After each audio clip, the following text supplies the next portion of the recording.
আপনি আপনার জীবনের হিসাব কখনোই শেষ অবধি পর্যন্ত মিলাতে পারবেন না। কেন জানেন? একটা হিসাব আপনাদের বলি। হিসাবটা যদি আপনি বুঝতে পারেন তাহলে অবশ্যই আপনি আপনার জীবনের যে সময়টা রয়েছে বা এই পৃথিবীতে থাকার যে সময়টা রয়েছে আমাদের, এর হিসাব মেলানোটা খুব বড় মুশকিল হয়ে পড়ে। ধরেন আমরা ৩০ বছরে আমাদের শিক্ষা জীবনটা শেষ করলাম। তো এখন এই ৩০ বছর যে পার হয়ে আসলাম, ৩০ বছর পরে আমাদের একটা কঠিন একটা struggle এর মধ্যে জীবন শুরু করতে হয়। আমাদের বিবাহিত একটা জীবন আছে, আমাদের পরিবার আছে। সবাইকে নিয়ে আমাদের তখন একটা যুদ্ধে মানে জয়ী হওয়ার মতো একটা সময় আমাদের পার করতে হয়। কেমন সেটা বলি। ধরেন আপনার ৩০ বছর পার হয়ে আসলেন। এখন আপনি ৩০ বছরে বিয়ে করলেন। পাশাপাশি একটা চাকরি করলেন।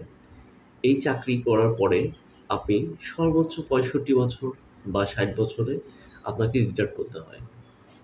আপনি ৬০ বছরে রিটায়ার করলেন। এই যে মাঝখানে আপনি ৩০ বছর পাইলেন, এই ৩০ বছরে আপনার বাবা-মাও কিন্তু বৃদ্ধ হয়ে যাবে। আপনার বাবা-মাকেও কিন্তু আপনাকে সামলাতে হবে। আপনার পরিবার, আপনি বিবাহ আপনি যে বিবাহ করলেন, আপনার ছেলে-মেয়ে তাদেরকে সামলাতে হচ্ছে।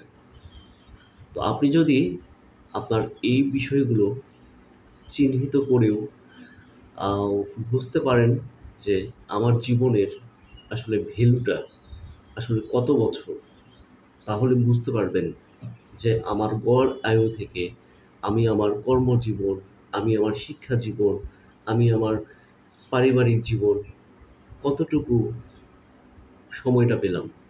এই ছোট্ট অল্প সময়ে আমরা পৃথিবীতে এসে আমাদের যে অহংকার, আমাদের মধ্যে যে একটা হিত জ্ঞান থাকে না?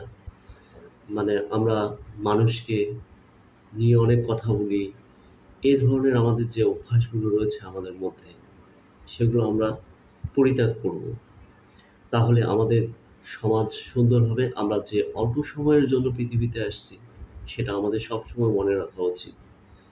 তাই আপনি অল্প সময়ের জন্য পৃথিবীতে এসে এসব অহংকার, এসব হিতাহিত জ্ঞান আপনি আপনার নিজের থেকে দূরে সরে রাখবেন।